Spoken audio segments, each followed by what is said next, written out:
अस्सलामुअलैकुम वरहमतुल्लाहि वबरकातुहू।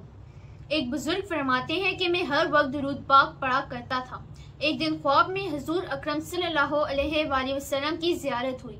आप सल्लल्लाहु अलैहि वसल्लम ने मुस्कुराकर फरमाया, जो तुम मुझ पर दुरूद भेजते हो वो हर लफ्ज़ के साथ मुझ तक पहुँचता है और मैं तुम्हारे लिए अल्लाह से बख्शिश मांगता हूँ।